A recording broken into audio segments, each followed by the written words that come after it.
Hey guys, അപ്പം നിവിൻ പോളിയുടെ baby girl movie കണ്ടിരിക്കുകയാണ്. പടത്തിനെ കുറിച്ച് പറയുകയാണെങ്കിൽ ഒരു ഉറക്ക ഗുളിക കഴിച്ച ഫീലായിരുന്നു തിയേറ്ററിൽ ഇരുന്നപ്പോൾ കിട്ടിയ.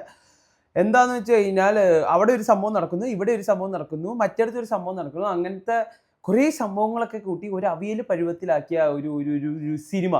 അങ്ങനെയാണ് എനിക്ക് പേഴ്സണലി ഫീൽ ചെയ്തത്. ആദ്യം തന്നെ ഈ പടം തുടങ്ങിയപ്പം ഇൻവെസ്റ്റിഗേഷൻ ജോണറിലേക്കൊക്കെ പടം ഒന്ന് ഷിഫ്റ്റ് ചെയ്യണ്ടായിരുന്നു.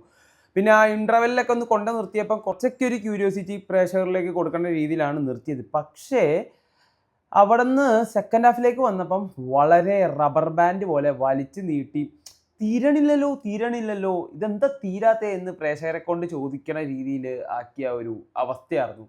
ആ ഒരു ഫീലായിരുന്നു എനിക്ക് ഈ പടം മൊത്തത്തിൽ കണ്ടു കഴിഞ്ഞപ്പോൾ കിട്ടിയത്. കാര്യം പടം ആകെ 2 മണിക്കൂർ 6 മിനിറ്റ് എന്തോ ഡ്യൂറേഷൻ ഉള്ളൂ. പക്ഷേ ഭയങ്കര ഒരു വലിപ്പീര് പോലെയാണ് ഈ സിനിമ എനിക്ക് ഫീൽ ചെയ്തത്.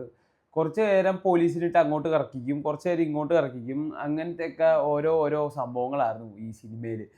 പിന്നെ അഫ്കോഴ്സ് നിവിൻ പോളിയുടെ കാര്യമൊന്നും പറയാതിരിക്കാനുള്ളത്, ഒരു 2, 4, 5, 6 ഷോട്ടിൽ അങ്ങോട്ടും ഇങ്ങോട്ടും നടക്കണ കുറച്ച് കാര്യങ്ങളുണ്ട്. പിന്നെ നമ്മൾ ഈ ഫാർമ സീരീസിൽ കണ്ട പോലെ നിവിൻ പോളിക്ക് വയ്യ എന്നൊരു രീതിയിലാണ് ഈ സിനിമയിൽ മൊത്തത്തിൽ പുള്ളി പെർഫോം ചെയ്ത് വെച്ചേക്കണേ. രസമില്ലായിരുന്നു. ഈ പടം എന്താണെന്ന് വെച്ച് കഴിഞ്ഞാൽ ഒരു സുഖമില്ലാത്ത കണ്ടിരുന്ന ഒരു ഫീലായിരുന്നു. പിന്നെ ഈ സെക്കൻഡ് ഹാഫിൽ ഒരുപാട് ഇമോഷൻസും കാര്യങ്ങളും എല്ലാം കുത്തിയറച്ചിട്ടുണ്ട്.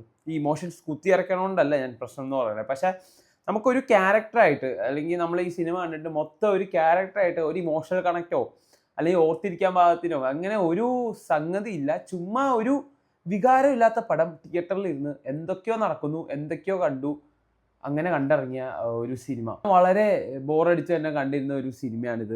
കൂടുതലൊന്നും പറയാനല്ല, നിങ്ങൾ സിനിമ കണ്ടവരുടെ അഭിപ്രായം ഒന്ന് കമൻറ്റ് ചെയ്യാം കേട്ടോ.